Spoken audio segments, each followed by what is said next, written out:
même pas à parler comme eux. Ne vous amène pas à apprécier les choses de la même manière, sous le même regard que là où vous êtes, que votre lieu de travail, que votre famille, que l'environnement dans lequel vous êtes. Donc, ce qu'ils appellent complot, ce qu'ils appellent machination, ce dont ils ont peur, mais vous qui êtes de moi, que cela ne vous fasse pas peur. N'exprimez pas, n'ayez pas le même langage qu'eux. Parce que, oui, vous êtes revêtus du même corps. Oui, vous avez l'humanité en commun. Mais vous n'êtes pas des esprits de même nature. Vous n'êtes pas des esprits de même nature. Vous qui m'écoutez aujourd'hui, vous êtes nés de moi. Vous qui m'écoutez aujourd'hui, vous êtes identique à moi. C'est mon esprit qui habite en vous. C'est mon esprit qui opère en vous. Et donc que cette humanité ne vous amène pas à confondre les choses. C'est pour ça ce matin, c'est pour ça chaque dimanche, j'éveille votre conscience. C'est pour ça que je suis là en tant que bon berger, pour vous rappeler chaque fois que le langage, la manière de voir que vous devez avoir ou que vous avez est différente des leurs. C'est ma manière de voir que vous avez. C'est ma manière de parler que vous avez. Et donc dans Isaïe, le Seigneur dit, ne dites pas complot tout ce que ce peuple nomme complot. Ne craignez pas tout ce qui craint, ne le redoutez pas. Mais reconnaissez comme saint le Seigneur des armées célestes. C'est lui que vous craignez, c'est lui que vous redoutez. Et donc, depuis quelques dimanches, le Seigneur nous rappelle, nous qui sommes ses esprits, nous qui sommes nés de lui, esprit dans un corps humain, esprit revêtu d'humanité pour la mission pour laquelle nous sommes assignés, il nous rappelle que notre manière de voir les choses est différente de la manière de voir des autres esprits qui ont le même corps que nous. Et donc notre langage, de façon automatique, puisque notre manière de voir est différente, notre langage est systématiquement différent du langage des autres. Eux, ils ont une manière de voir les choses qui est liée à leur compréhension. Et moi, vous qui êtes mes enfants, moi je vous réunis, je vous donne une perspective des choses selon moi, je vous donne une compréhension des choses selon que j'agis, selon que j'opère, afin que votre langage et votre manière de fonctionner puissent découler de ça. Et c'est le travail que le Seigneur fait avec nous. Il prend le temps de nous montrer comment lui voit les choses, de nous révéler comment il fonctionne, de nous révéler qui il est. Et de cela va découler la transformation de notre langage dans notre humanité. Nous ne changeons pas notre humanité pour nous adapter à ce que Dieu veut. Mais en tant qu'esprit, nous écoutons de lui, et ce que nous écoutons transforme notre humanité.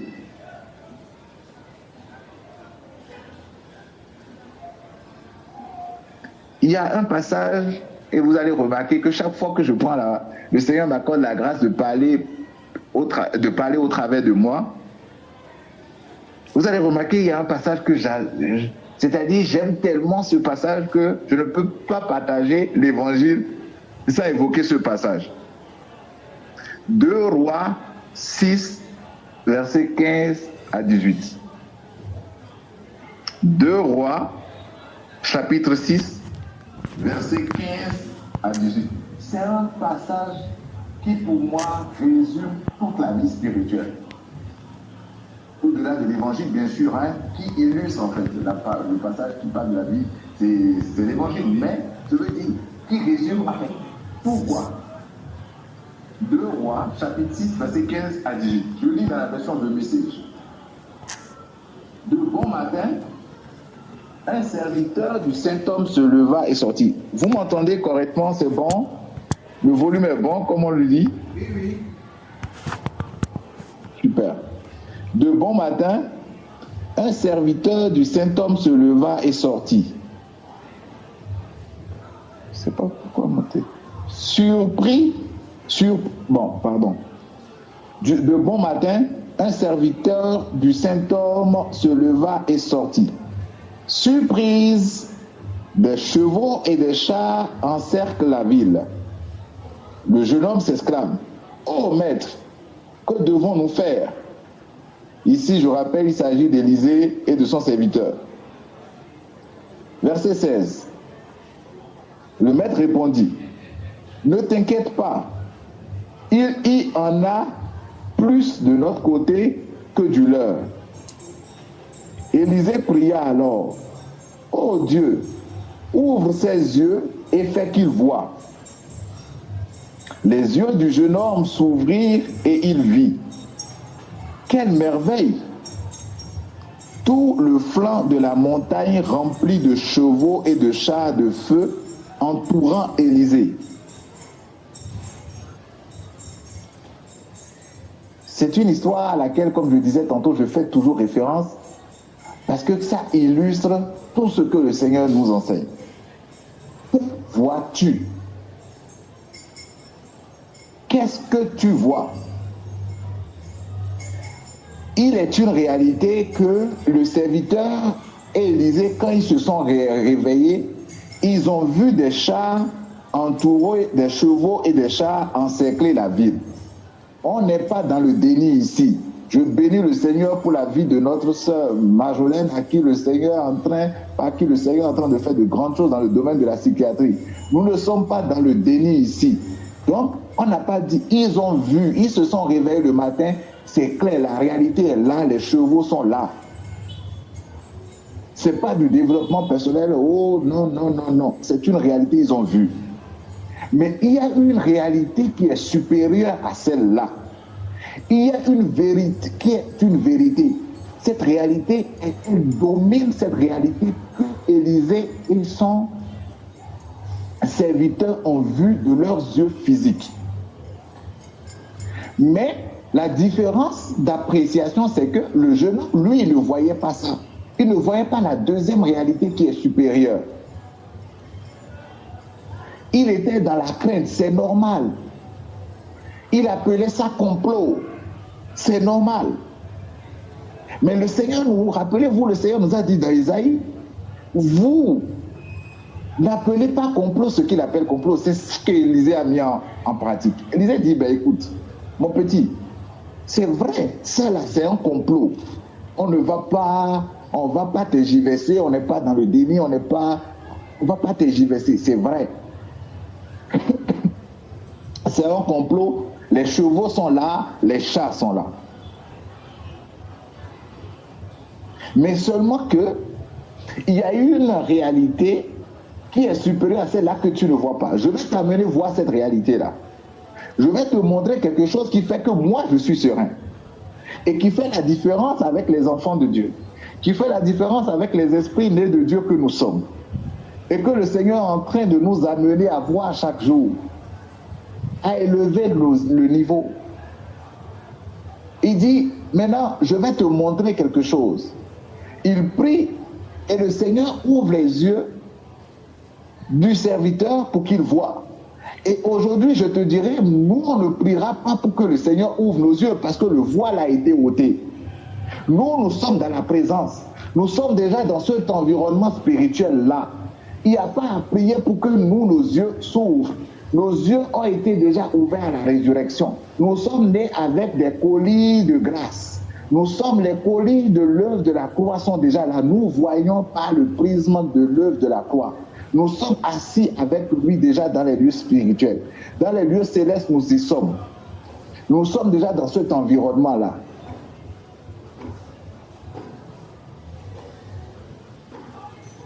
Nous n'avons besoin que de la parole et c'est ce que lui nous donne.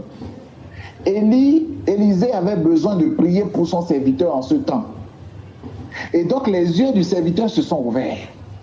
Et qu'est-ce qu'il a constaté? Lui qui ne voyait rien, lui qui n'avait la pleine conscience que des chats et chevaux qui entouraient la ville, il se rend compte d'une vérité, d'une réalité qui est au-delà. Il voit non seulement la beauté des chats et des chevaux qui étaient là, mais il voit que leur nombre était plus grand. Deux choses. Les chats et les chevaux étaient plus beaux et ils étaient plus nombreux. Imaginez son comportement, imaginez comment il va se détendre, imaginez comment une paix va l'envahir, imaginez comment il va commencer par se dire mais pourquoi je me faisais des craintes, imaginez comment il va devenir subitement détendu. C'est pour ça vous aussi. Le Seigneur, parfois il lui plaît de monter la tension et après il nous fait réaliser notre présence et on se détend. Il aime ça en fait, parce que c'est ça qui nous fait, c'est ça qui fait apprécier la grâce, c'est ça qui fait apprécier la grandeur, c'est ça qui fait apprécier sa souveraineté. Donc, il monte la tension un peu, tu paies les béquilles, et après, il te fait réaliser, comme encore ce matin, qu'en réalité, mais tu es dans ma présence en fait. Tu n'as pas perdu les béquilles. C'est dans le monde physique que tu penses avoir perdu les béquilles. Tu n'as pas perdu les béquilles. Tu es toujours dans le creux de ma main. Je te tiens toujours ferme. Et là, imagine l'action de grâce de ça. Imagine la louange de ça. Imagine la reconnaissance de ça.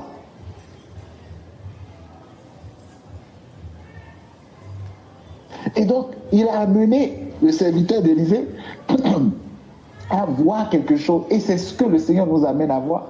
Dans Luc, c'est ce qu'il est en train de nous enseigner. C'est son illustration qu'on voit dans 2 Rois.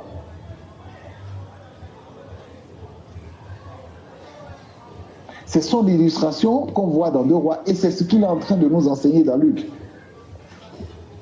La situation dans laquelle nous sommes, que physiquement dans notre humanité nous sommes en train de traverser, frères, sœurs, il y a une réalité qui est bien au-dessus. Il y a une réalité qui est bien au-dessus. Et c'est de cette réalité que nous enseignons, c'est de cette réalité que nous parlons. Nous ne nous réunissons pas pour prêcher le développement personnel. Nous ne nous réunissons pas pour enseigner comment sortir de la difficulté. Ça, c'est l'école qui nous apprend ça. Ça, quand on va quitter ici, on ira à l'école, ils vont vouloir nous... Mais le Seigneur te rappelle ici, quand nous nous réunissons, c'est pour parler des esprits que nous sommes. C'est pas pour nier les situations dans lesquelles nous sommes. Elles sont une réalité, mais c'est pour parler d'une réalité supérieure. Nous ne nions pas que nous avons besoin d'argent. Nous ne nions pas que nous avons besoin de boulot. Nous ne nions pas que nous avons besoin de ces choses-là. Ces choses-là, le Seigneur même n'a jamais dit que vous n'en avez pas besoin. Il n'a jamais dit que nous n'en avons pas besoin. Mais que sert-il à ce que nous passions toute une semaine à discuter de ça et que dans le lieu spirituel, qu'on se mette encore à parler des problèmes?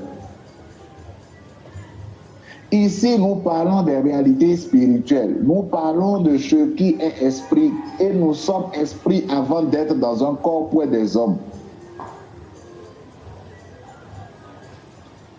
Avant d'être des hommes, nous sommes des esprits. Et c'est l'essentiel de notre être. C'est la chose la plus importante dans qui nous sommes. Et c'est de cette dimension de nous que l'Évangile traite. C'est cette dimension de notre personne que l'Évangile, c'est à ça que l'Évangile répond. C'est le vrai nous.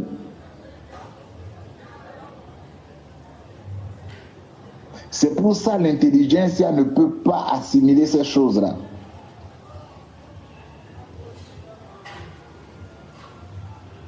C'est pour ça que le monde ne peut pas comprendre ces choses-là. Le monde, quand on parle du monde, on ne parle pas des maisons, on parle du système de pensée.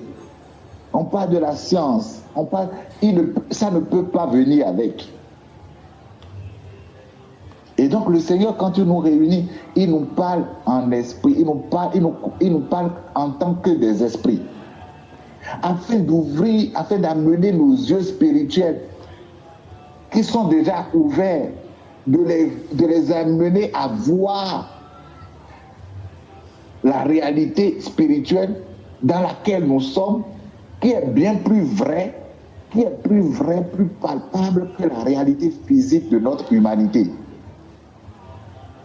Le serviteur d'Élisée ne pouvait pas, conscient de la réalité physique, ne pouvait pas voir. Mais ce n'est pas parce qu'il ne voyait pas que cette réalité n'existe pas. On a donné le dimanche passé l'exemple du microbe. Frères, sœurs, on prend nos mains ici, on regarde, on ne verra aucun microbe. On va se dire que notre main est propre. Peut-être parce qu'on a passé la main quelque part, on peut s'imaginer que c'est sale. Mais quand on va passer au microscope, on verra tous des microbes sur notre main. Rien n'a changé, la main n'a pas changé. La seule chose qui a changé, nos yeux n'ont pas changé. C'est l'instrument avec lequel nous regardons qui a changé. C'est pareil pour ce que le Seigneur nous dit. La réalité, la vie dans laquelle nous sommes, à ces challenges, à ces défis dans lesquels nous sommes, pas de problème. L'école va essayer d'adresser ça. La monétique va essayer d'adresser ça. Les cours de tout ce que vous voulez vont essayer d'adresser ça. Mais quand le Seigneur lui parle, il nous dit, au travers de l'évangile, nous voyons autre chose. Nous voyons autre réalité qui est bien plus supérieure à celle que notre humanité, à celle par laquelle notre humanité passe. Et donc, je vais relire Luc 15, versets 25 à 32, je vais commencer à 25 à 28. Je vais lire versets 25 à 28 dans la version The Message. Il dit, est-ce que quelqu'un en s'agitant devant le miroir a déjà grandi d'1 centimètre? Si l'agitation ne peut même pas faire cela, pourquoi s'agiter? Allez dans les champs et regardez les fleurs sauvages. Elles ne se soucient pas de leur apparence, mais avez-vous déjà vu des couleurs et des motifs comparables? Les 10 hommes et femmes les mieux habillés du pays ont l'air minables à côté d'elles. Si Dieu accorde une telle attention aux fleurs sauvages que la plupart d'entre elles n'ont jamais vues, ne pensez-vous pas qu'il s'occupera de vous, qu'il sera fier de vous et qu'il fera de son mieux pour vous? Ce que j'essaie de faire ici, c'est de vous détendre, de ne pas vous préoccuper autant d'obtenir pour pouvoir répondre aux dons de Dieu. Les gens qui ne connaissent pas Dieu et sa façon de travailler se préoccupent de ces choses. Mais vous connaissez à la fois Dieu et sa façon de travailler. Imprégnez-vous de la réalité de Dieu, de l'initiative de Dieu, des dispositions de Dieu. Vous constaterez que toutes vos préoccupations humaines quotidiennes seront satisfaites. N'ayez pas peur de manquer. Vous êtes mes amis les plus chers. Ah, Seigneur, merci. Vous êtes mes amis les plus chers.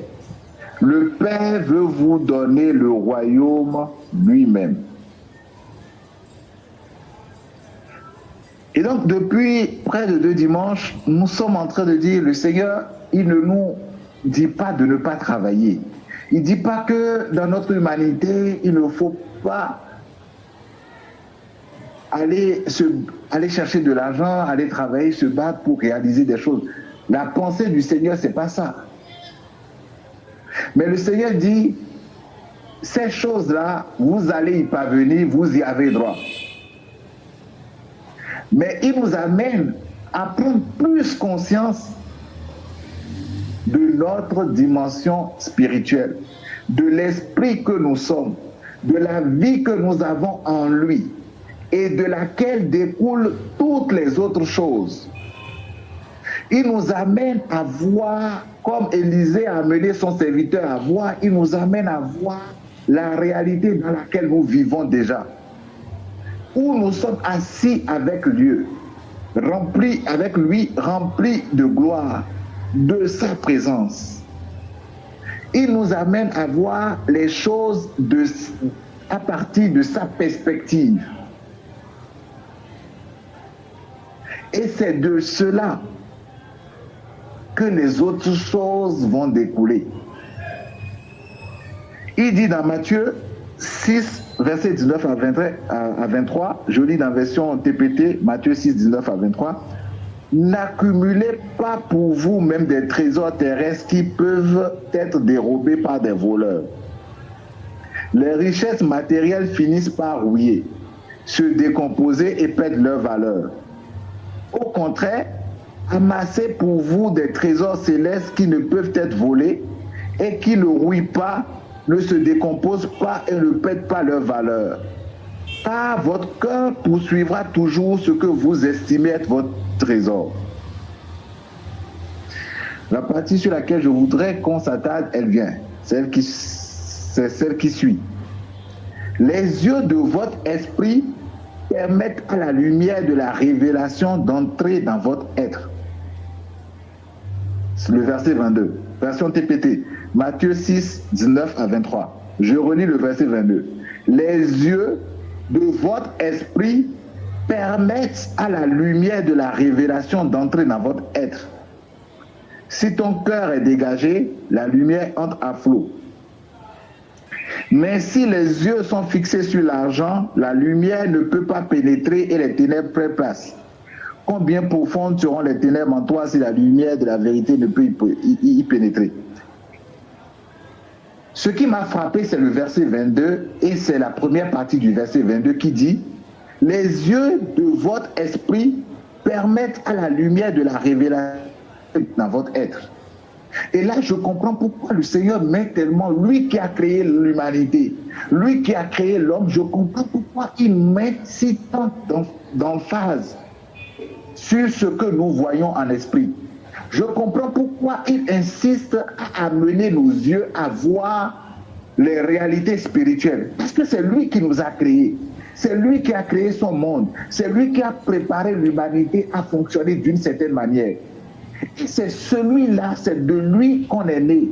C'est lui qui nous réunit et c'est lui qui fait ce travail d'amener nos yeux à voir que ce qui se passe dans les lieux célestes avec lui. Parce qu'il sait que c'est de là que la lumière va jaillir pour illuminer notre corps. Notre corps ne peut être illuminé que par ce que nos yeux voient en esprit. Je reprends. Notre corps ne peut être illuminé que par ce que nos yeux voient en esprit. C'est le créateur du ciel et de la terre, le créateur des hommes qui nous le révèle. C'est pour ça qu'il dit de rechercher la justice, le royaume, et toutes ces choses nous seront données. C'est un constat, c'est un résultat. Vous avez besoin des choses de ce monde. Vous êtes dans le monde, vous en avez besoin. Vous avez besoin d'une table bien garnie. Mais les autres peuples qui ne connaissent pas, qui connaissent Dieu peut-être, mais qui ne connaissent pas la manière dont il agit, ils poursuivent ces choses-là. Vous, tout en courant derrière ces choses-là, je vais le dire comme ça, mais en réalité, sachez que ce n'est pas la course qui va vous donner le résultat. Ayez ce regard-là sur là où vous êtes. Votre corps sera illuminé, et votre corps illuminé, vous allez voir ces choses-là se manifester. Je reprends. Vous qui êtes mes esprits dans une enveloppe charnelle, je vous amène à prendre conscience d'où vous venez. Je vous amène à garder au travers de cette parole que je vous donne, au travers du message des paroles que je vous donne, vous, mes esprits, je vous amène à vous rappeler votre source. Vous êtes avec moi assis dans les lieux célestes. Vous êtes avec moi dans la félicité. Vous êtes avec moi dans la nouvelle Jérusalem. Là où il n'y a pas de maladie, là où il n'y a pas de pleurs, là où il n'y a pas de grincement de dents. C'est là votre vraie vie. C'est là où vous résidez. Vous avez une résidence secondaire sur la terre. Mais cette résidence secondaire est alimentée par la résidence principale. Votre résidence fiscale principale, c'est le ciel. C'est là où vous avez tous vos vêtements. C'est là où vous avez tous vos habits. Vous êtes sur la terre où vous avez des besoins. J'en disconviens pas. Mais que vos yeux soient sur ce lieu-là, où je suis avec vous. D'où vient la provision? D'où viennent les sources?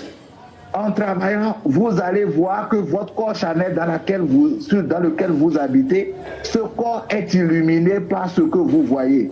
Ce corps est illuminé par cette maison dans laquelle vous habitez déjà avec moi.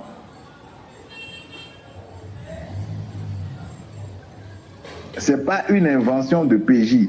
Les yeux de votre esprit permettent à la lumière de la révélation d'entrer dans votre corps.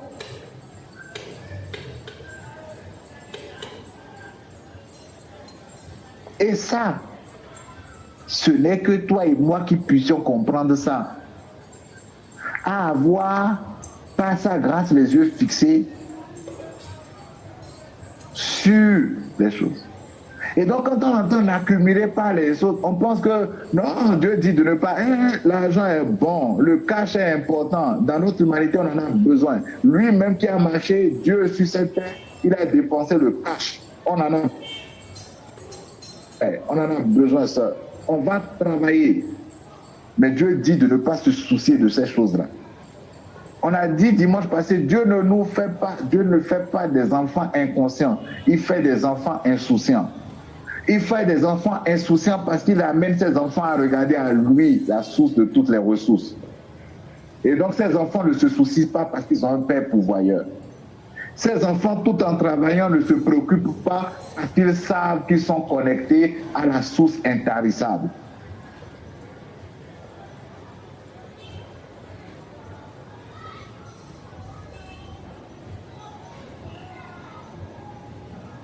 Notre Père est un Père travailleur. Il a travaillé. Regardez la beauté. Regardez comment le ciel est suspendu, les eaux. C'est le fruit du travail. Mais nous jouissons de son travail. Nous jouissons de son travail. Donc, bien que nous travaillons, bien que nous déposons des demandes d'emploi, bien que nous réfléchissons sur notre business, nous nous attendons à lui dans cela. Nous regardons à la provision. Nous ne cherchons pas la provision. Nous avons la provision. Et la provision, c'est lui. Et c'est lui qui amène nos regards, nos pensées fixées sur lui.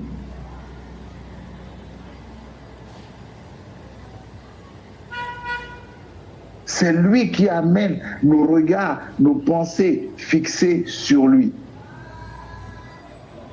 Et donc, comme Esaïe le dit, c'est-à-dire les autres esprits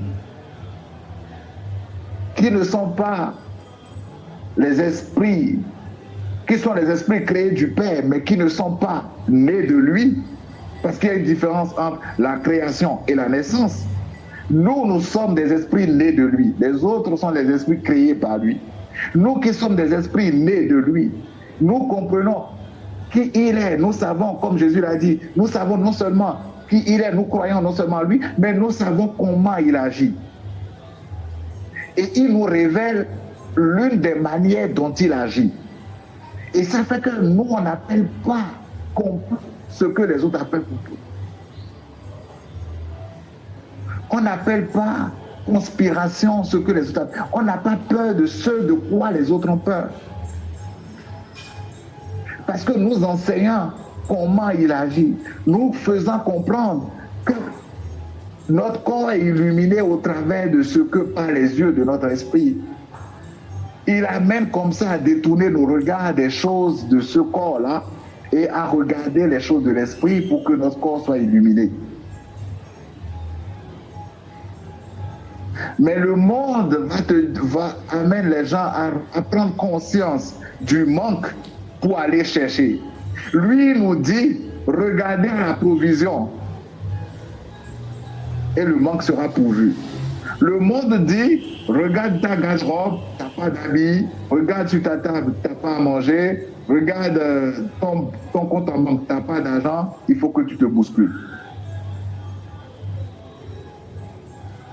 Le Père dit, je suis la provision. Regarde à ce que je suis la provision. Regarde à ce que je suis la source de tes ressources. Regarde à ce que tu es mon ami le plus cher et que je ne peux jamais te laisser manquer. Et à partir de là, maintenant, je vais. C'est deux attitudes différentes. Je pars chercher avec la provision.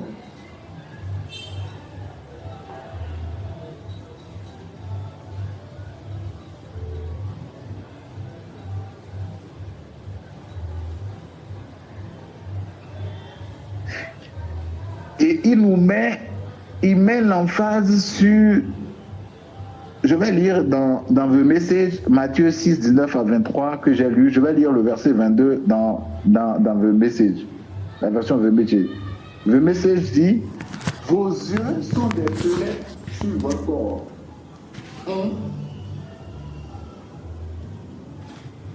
Vos yeux, la biologie n'a jamais, la science n'a jamais enseigné ça. Hein? Il dit vos yeux, c'est celui qui a créé, il dit vos yeux sont des fenêtres sur votre corps. Si vous ouvrez grand les yeux pour vous émerveiller et croire, votre corps sera rempli de lumière. Si vous ouvrez grand les yeux pour vous émerveiller et croire, votre corps sera rempli de lumière. Si vous vivez les yeux bridés par l'avidité et la méfiance, votre corps est une cave moisie.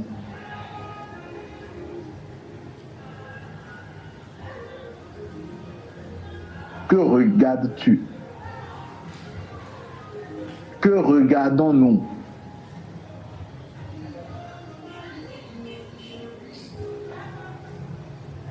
Les yeux sont les fenêtres de notre corps.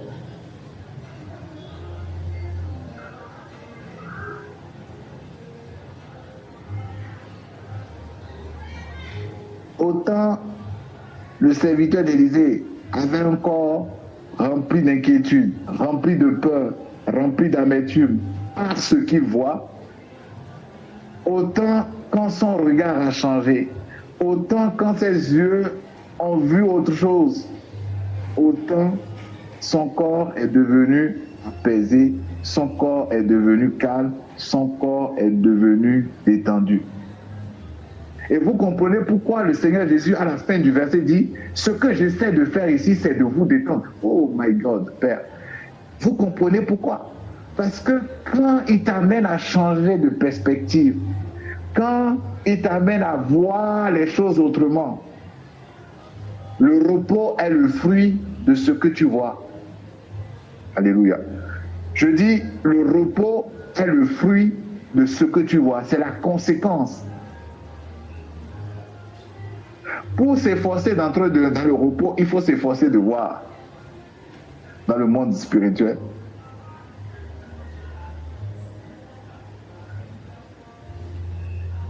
Nous ne pouvons jouir pleinement du repos dans lequel nous sommes que quand il amène nos yeux fixés sur lui et sur ce qu'il a fait.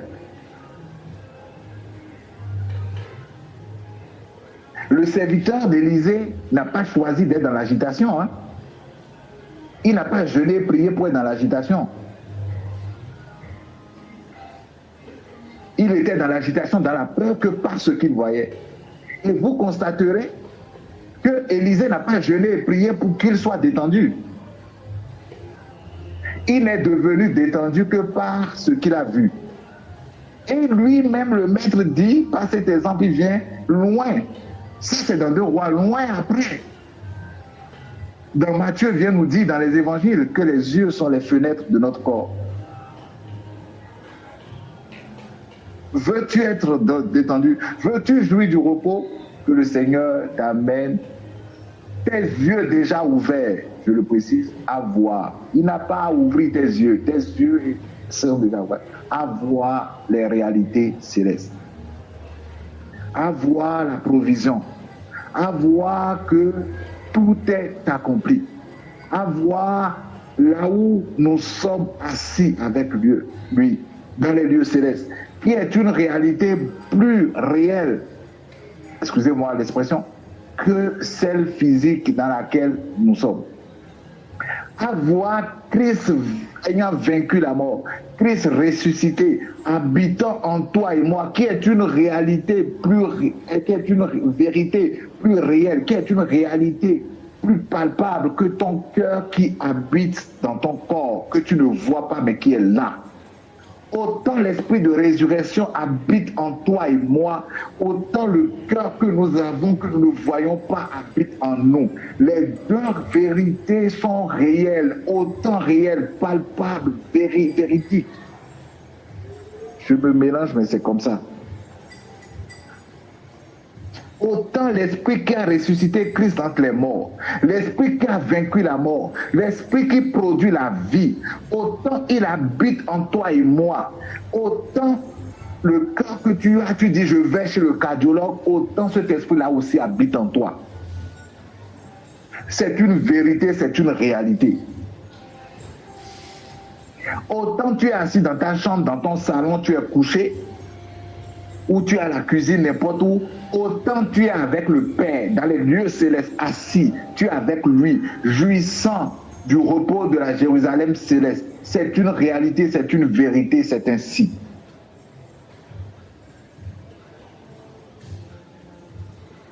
Et aujourd'hui, le Seigneur amène nos âmes à la conscience de ce qui est dans notre esprit.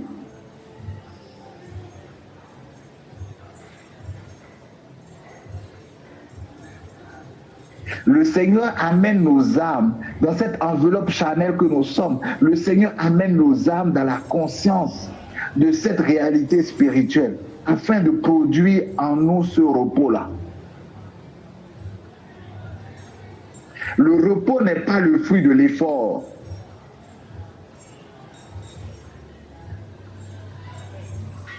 Ce n'est pas... Aïe, aïe, aïe. Le monde dit il faut courir. Dieu dit il faut voir.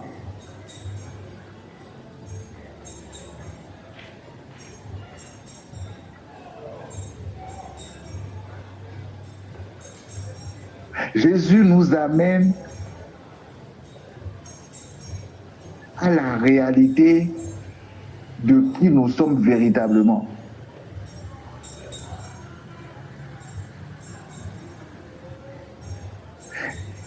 Nous pensons que les apôtres, là, les Paul, là, comment ils ont pu, malgré qu'on les battait, comment ils ont pu tenir, vous pensez? Une autre histoire que je ne vais pas lire, mais que je vais vous paraphraser pour finir, que vous connaissez tous. L'histoire d'Étienne, lapidé. La Bible dit, on l'a lapidé, on le lapidait. Et il est tombé, il regarde, il voit le ciel s'ouvrir. Et le Seigneur se levait pour l'accueillir. Mais personne d'entre eux, non, ils voyaient la souffrance. Mais lui, il crie gloire, souriant, rempli de joie, alors que les autres voyaient en lui la souffrance. Qu'est-ce qui l'a amené à changer de perspective? Qu'est-ce qui a amené son corps à changer de réaction? On est capable, c'est possible de vivre sans mourir physiquement. De quoi nourris-tu ton corps?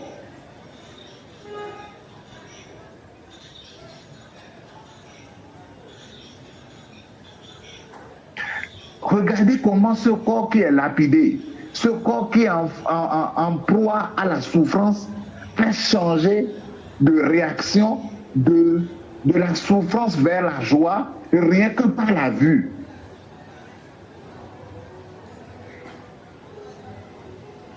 C'est ainsi que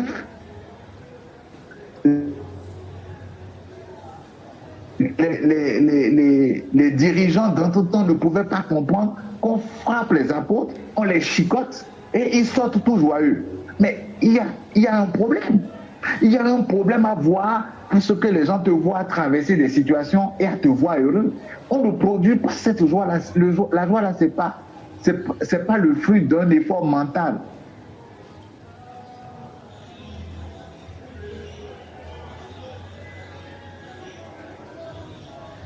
Ce n'est pas le résultat d'un effort mental, d'un développement. Je suis dans la joie, je suis dans la joie, je suis dans la joie. Seigneur, tu as dit, je suis dans la joie, je suis dans la joie, je suis dans la joie. Mon frère, à 10 heures, tu seras fatigué de répéter. À 11 heures, la tristesse va t'envahir.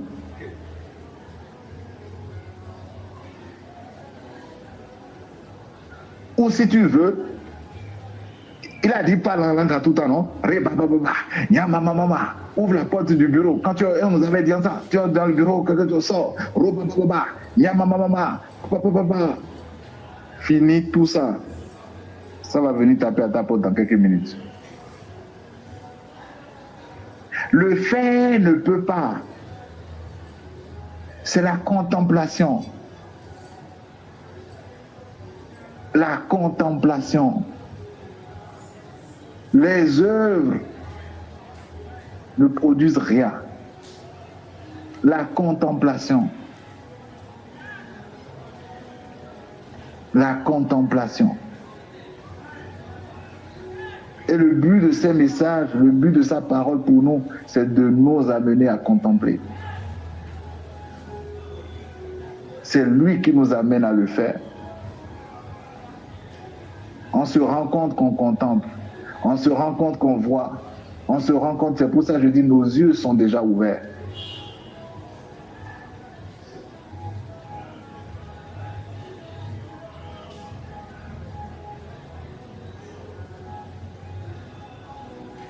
Il nous amène à voir. Les yeux sont les fenêtres du corps. Que voyons-nous? Que regardons-nous? Shalom. Question, apport. Vous avez la parole.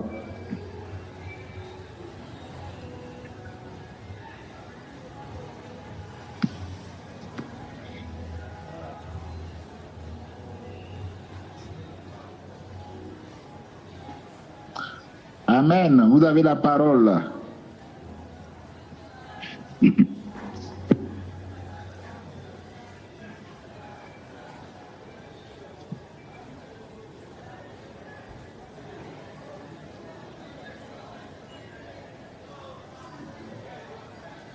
Amen, amen. S'il y a des interventions en ligne.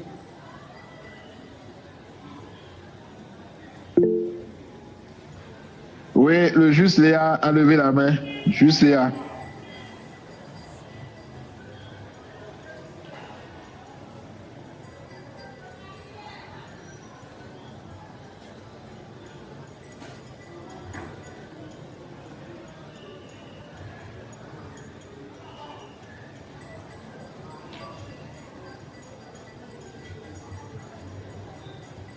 Juste Léa, vous êtes là? Oui, je suis là. Vous avez levé la main, vous pouvez prendre la parole. Ok. Shalom, shalom. Oui, moi, c'est pour savoir quelle attitude donner. Oui, à des moments donnés, on supporte, on vit par rapport à vos explications, on supporte, mais je ne sais pas comment je vais expliquer. En quelques secondes, quelquefois, est-ce que c'est perdre le pédale? On oublie que notre réalité, on se focalise sur nos problèmes qui nous amènent ou qui nous avancent dans une sorte de... Est-ce que c'est une souffrance? Je ne sais pas comment je vais m'expliquer. Je voudrais savoir quelle attitude adopter quand on ressent ces choses-là, quoi. C'est ce que je voudrais savoir. Amen, amen, amen. Merci beaucoup, juste Léa. Je vais répondre et après, s'il y a d'autres interventions, on va les prendre en lien avec ça ou d'autres questions. Si vous avez bien suivi, déjà, au début du partage, j'ai bien dit, en fait, c'est Dieu même qui a permis aux serviteurs, quand je prends l'histoire d'Élisée dans 2 Rois que nous avons lu, c'est Dieu même qui a permis aux serviteurs d'Élisée d'avoir ces quelques secondes de crainte, d'avoir ces quelques secondes de tumulte. Parce que sûrement après que Élisée, la Bible ne le décrit pas, mais j'imagine la scène, c'est-à-dire après que Élisée ait prié, qu'il ait vu des chars, des chevaux plus beaux et plus nombreux, la paix qu'il aurait animée va l'amener dans une dimension d'action de grâce spéciale. C'est-à-dire, qu'est-ce que je veux dire? Voici le comportement qu'il faut avoir. Ce qui est sûr, ce dont nous sommes conscients, ce dont nous sommes sûrs, c'est que c'est le Seigneur qui nous donne ses paroles afin de nous amener à regarder à lui, à regarder aux choses spirituelles. C'est lui qui détourne nos regards des choses de ce monde vers des choses. C'est lui qui nous amène à la conscience de la réalité du monde spirituel, de la vie que nous avons avec lui. C'est lui qui le fait.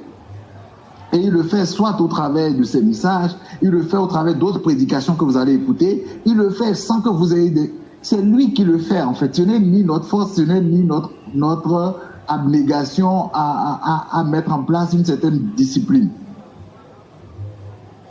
Donc, que vous ayez des moments, excusez-moi le terme, ou que nous ayons des moments entre griffes où nous perdons le pied, où nous perdons, soi-disant, nous pensons avoir perdu la ligne, je dis, il n'y a pas de problème en cela. C'est foi de cela qu'il donne sa parole pour nous faire du bien, qu'il donne sa parole pour nous ramener à la vérité, qu'il donne... Et donc, il n'y a pas de clé ou de comment. Soyons tout le temps dans l'action de grâce. Soyons tout le temps dans la reconnaissance de ce que, même dans la vallée de l'ombre de la mort, il est avec nous. Donc, même quand nous perdons le pied, même quand nous soi-disant, pensons avoir perdu la boussole, ou n'avoir pas eu la bonne attitude, ou nous pensons avoir souffert, le jour où il lui plaît de nous éveiller à la conscience, comme je dis, il y a une forme d'action de grâce, il y a une forme de reconnaissance. Parfois, je pense qu'il le fait exprès. Je n'y suis pas, je ne suis pas son conseiller. Mais je pense que parfois, il le fait exprès pour nous amener à apprécier sa présence, en fait.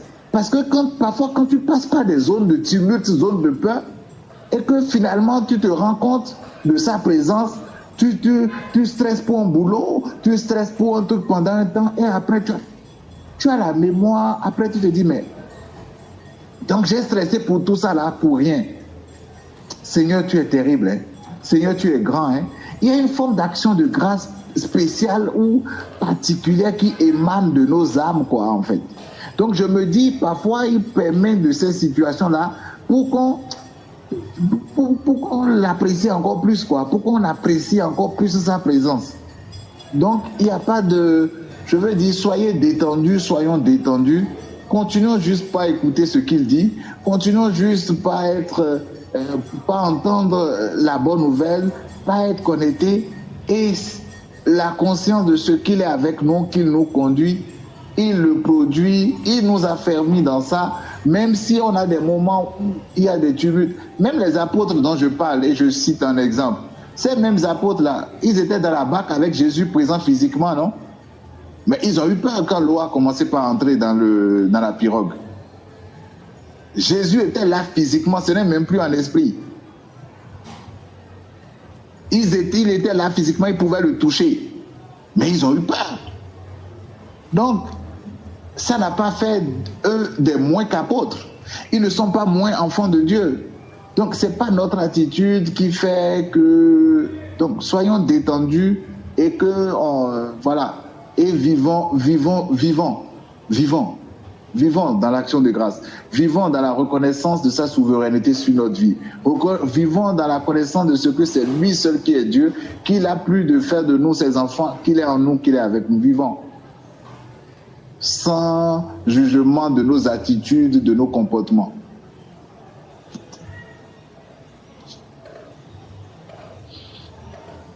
C'est bon, juste Léa?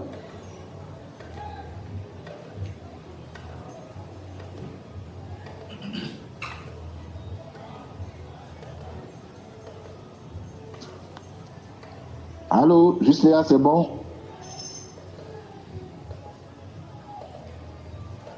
Oui, shalom. Oui, c'est bon. Ok. Autre intervention? Oui, merci.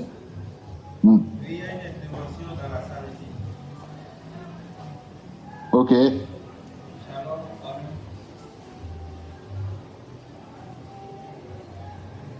On peut savoir qui c'est le juste? Oui. Ah, oui.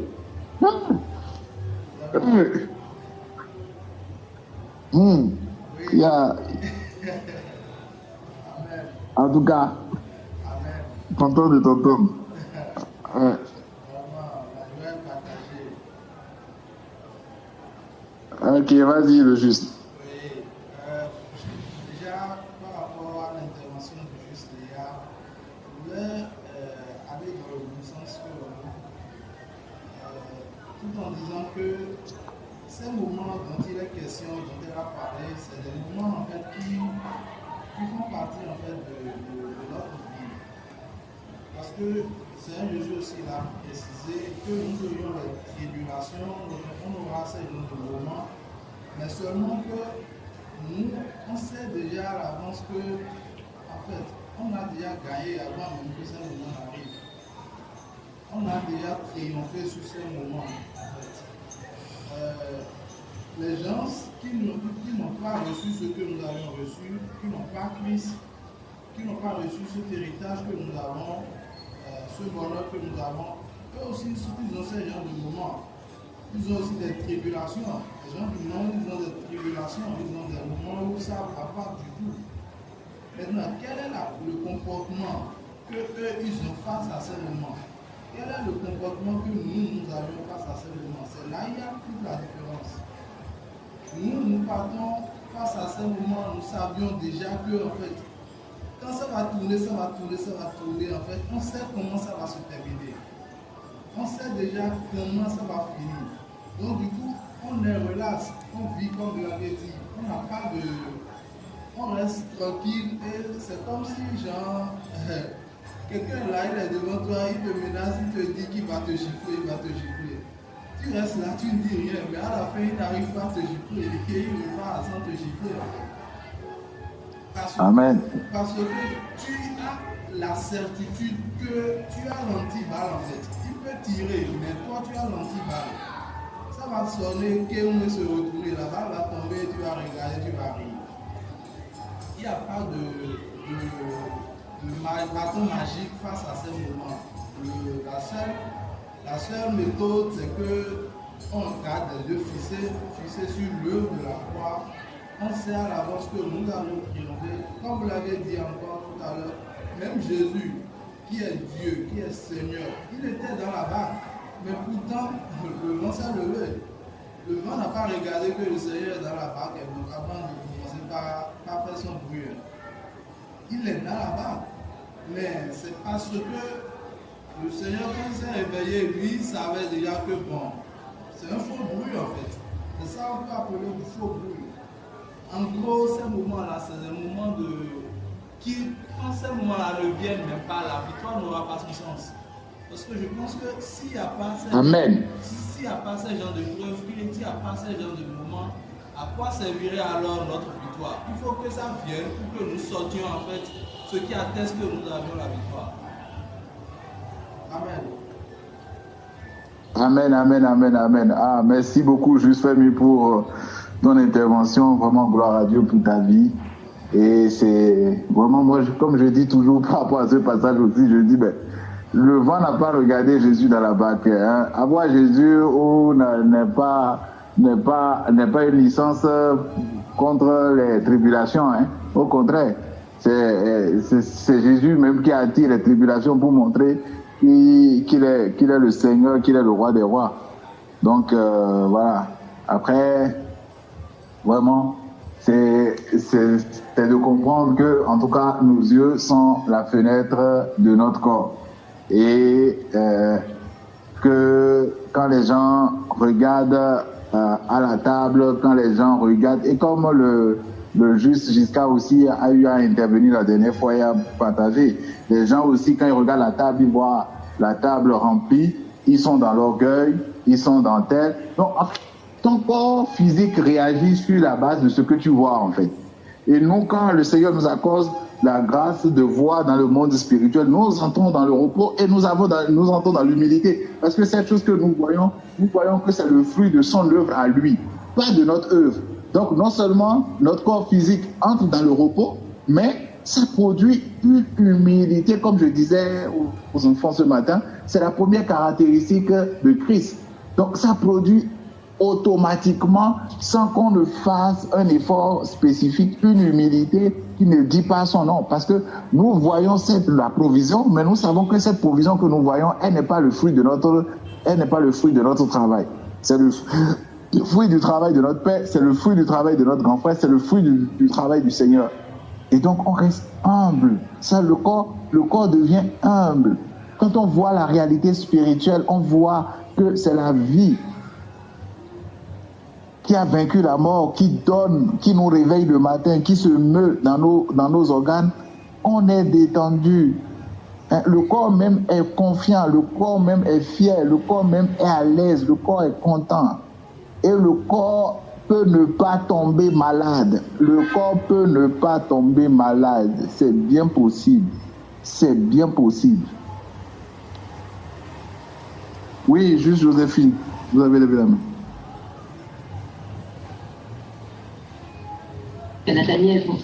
Shalom, shalom à tout le monde. En fait, c'est pas une question, c'était juste pour apporter aussi un élément de réponse à Maman Léa par rapport à sa question, parce que sa question est pertinente. Et on se pose souvent la question, quelle est l'attitude à avoir? Pendant qu'elle posait sa question et que je vous écoutais, il y a ce passage qui est monté dans mon esprit, le passage de Philippiens 2, versets 12 à 13, qui nous dit que c'est le Seigneur qui produit en nous le vouloir et le faire selon son bon plaisir. C'est le Seigneur qui produit des actions en nous, qui nous rend capables d'agir, qui nous donne les attitudes, parce qu'elle parlait de l'attitude. Donc c'est le Seigneur, face à des situations de troubles, de tempêtes, de souffrances continues et de maladies, n'importe quel nom que ça peut paraître, ton attitude, si tu es un fils du Seigneur, tu es un esprit né de Dieu, ton attitude vient tout simplement du Saint-Esprit.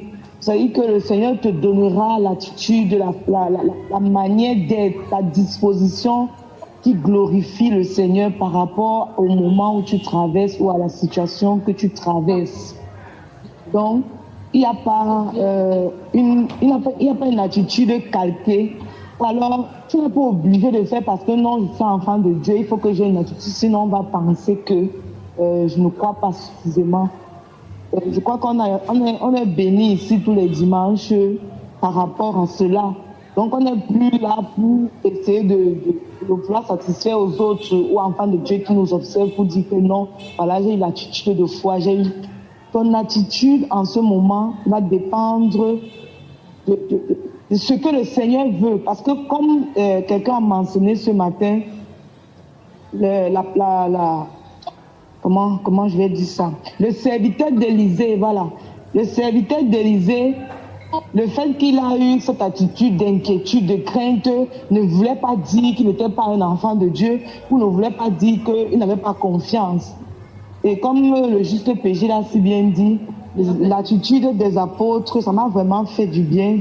Ça a attiré mon attention dans la base que quoi que Jésus soit présent, Jésus n'avait pas condamné. Donc ça veut dire que le Seigneur reconnaît en nous, en tant que des enfants de Dieu, ça peut arriver qu'on ait une attitude forcément qui n'est pas attendue de tous ceux qui nous regardent pendant qu'on traverse une situation quelconque.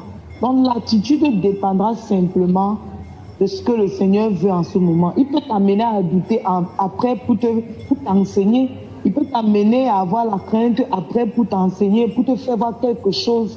Et à partir de là, tu grandis, ça te bénit, ça t'enseigne. Et tu deviens plus fort pour les jours à venir. Donc, il n'y a pas une attitude magique par rapport. Il y a juste que c'est laisser conduire. Et comme le Seigneur parlait tout à l'heure dans la... Ce à quoi tu regardes. Si tu regardes, c'est comme on voit l'illustration de les Israélites lorsqu'ils avaient été malades. Ils avaient été malades par rapport à leur propre attitude. Et lorsque le serviteur de Dieu, Moïse, avait élevé le serpent, il leur a dit, quiconque regardera à cela aura la vie sauve. Quiconque regardant, le tout aujourd'hui, ce qui a été élevé sur la croix, c'est Jésus. Alors c'est à Jésus que tu regardes. Et tant que tu regardes à Jésus, comme le Seigneur disait ce matin, les yeux de ton corps seront illuminés et l'attitude à avoir te sera donnée en ce moment précis par rapport à ce que tu traverses. Merci. Amen, amen, amen, amen. Je pense que sur d'autres dimanches, on va choisir des frères et sœurs pour commencer par apporter la parole. Parce que là, on a des docteurs. Je bénis le Seigneur pour la vie de chacun d'entre nous. Je pense qu'on va y arriver à partir de... On va choisir des frères parmi nous qui vont apporter la parole le dimanche. Oui, je bénis vraiment le Seigneur pour ton intervention, juste Joséphine. Et je voulais juste redire deux choses que tu as dites. Déjà, le bon exemple que tu as donné, qui est l'exemple central de notre foi même, c'est, comme tu dis, quand Moïse a élevé le serpent d'airain, c'est en regardant que leur corps a réagi. C'est en regardant le serpent d'airain que le corps a réagi. Ce n'est pas en faisant quelque chose. Donc, en fait, il y a une réalité spirituelle dans le fait de voir. Il y a une réalité spirituelle dans le fait de voir. Et ça, vous allez comprendre pourquoi ceux qui font les développements personnels, tout se joue dans l'esprit, dans ce qu'on vous... Les publicités, c'est quoi? Oh, papa. Les publicités, pourquoi on vous bombarde l'image avec les publicités? Tu t'assieds devant la télé, tu vois la pub 2, 3, 4, 5 fois, tu sors de là, tu vas en rayon, tu iras acheter. Celui qui a interagi sur la décision que tu vas prendre, c'est pas la vue. Il t'a bombardé l'esprit et ton corps a réagi. Les frères, ceux qui conçoivent les choses, ils tirent leur source de quelque part. On te bombarde, iPhone 16, iPhone 16, iPhone 16, iPhone 16, on te bombarde l'esprit, la vue, avec ça tu regardes. Celui qui n'a pas de télé, qui ne voit pas, n'a aucun problème avec iPhone 16, il n'a aucune envie d'acheter iPhone 16. Hein? Celui qui n'a pas de télé, qui est dans son village, il n'a aucune envie parce qu'il ne voit pas, il ne connaît pas. Mais à force de te bombarder le regard avec ça, et ça les médias le savent, et ils tirent ça d'où? Et pour nous, c'est tellement abstrait quand on dit de voir les choses spirituelles et on va voir notre corps. On voit le repos, notre corps va rentrer dans le repos. On voit la guérison, notre corps va rentrer dans la guérison. On voit la résurrection, notre corps ne va pas mourir. On voit si... C'est là, qu'est-ce qu'on voit?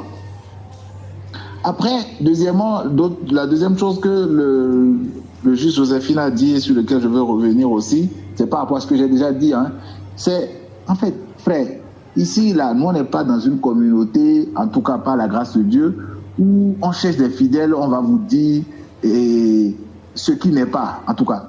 Par la grâce de Dieu, nous partageons ce que nous croyons être vrai, ce que le Seigneur, ce de quoi le Seigneur nous a convaincus, par la grâce de Dieu. Et ce n'est pas pour on ne cherche pas 10 000 hommes, 20 000 personnes, sinon on allait vous donner partager des messages ici, vous irez chercher plein de personnes, mais c'est pas le... Frère, moi, je ne te dirai pas d'exercer ta foi, d'aller pour montrer au frère PJ ou bien à ta soeur que tu es homme de foi, aller faire des choses bizarres. Vous-même, vous savez que Dieu a fui les combats. Dieu fuit les combats. Ah, je sais que dans vos esprits, vous dites qu'est-ce que le frère PJ dit. Quand Jésus est né et Hérode voulait tuer les enfants de 5 ans là, il n'a pas fui pour aller en Égypte. C'est pas tous les combats en fait. Hein. Il n'a pas fui pour aller en Égypte. Il n'est pas Dieu ou bien il est devenu Dieu à 30 ans quand il a commencé le ministère. À 5 ans là, il n'était pas Dieu. Il n'avait pas la possibilité de... Mes frères, moi, je ne t'apprends pas à exercer ta foi dans quelque chose, je t'apprends à connaître Christ. Donc, il n'y a pas à démontrer à qui que tu es homme de foi ou femme de foi. L'attitude que tu as devant une situation, l'Esprit de Dieu te le donnera. Il dit, ne vous inquiétez pas de ce que vous aurez à dire. Devant le tribunal, c'est la parole que vous allez sortir. En ce moment même, vous sera donné. Nous, ici, on fait confiance à l'Esprit de Dieu. On ne juge pas le comportement des gens, on nous exhorte, on corrige dans la justice. Ah, mon frère, le Seigneur, voici ce qu'il voit, voici telle chose. Mais on n'est pas là à juger. Donc, soyons tous à l'aise, il n'y a pas de... faut chercher. Même Jésus, quand il avait 5 ans, voulait tuer là. Dans une prophétie, c'est dans la réalisation de la prophétie qu'il est parti en Égypte. Je suis d'accord. Mais est-ce qu'il est parti ou bien il n'est pas parti? Même si c'est pour réaliser une prophétie, il est parti ou il n'est pas parti. Donc toi, même pour réaliser une prophétie, tu peux fuir un combat. Vous laissez. Il ne faut pas jouer au Django pour dire que tu es homme de foi ou femme de foi. La vie là. Voilà. Ok, autre intervention. Le juge Joséphine rit, c'est vrai. C'est l'Esprit de Dieu qui nous conduit. Il ne faut pas dire que les frères ont dit d'exercer la foi et aller faire des combats qui ne sont pas les tiens. La Bible dit même parfois que Jésus, on voulait le lapider, le tuer et il disparaît. Ah. Il n'a pas fait d'affront. Moi, je n'ai jamais même vu Jésus affronter les gens et dire des histoires. Ok, autre intervention.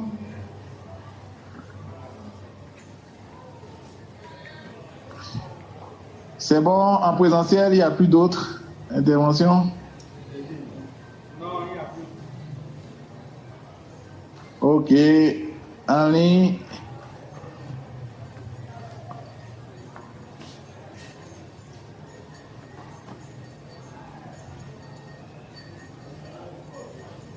Bon, ok. S'il n'y a plus rien, je retourne la parole au juge Yannick pour clôturer.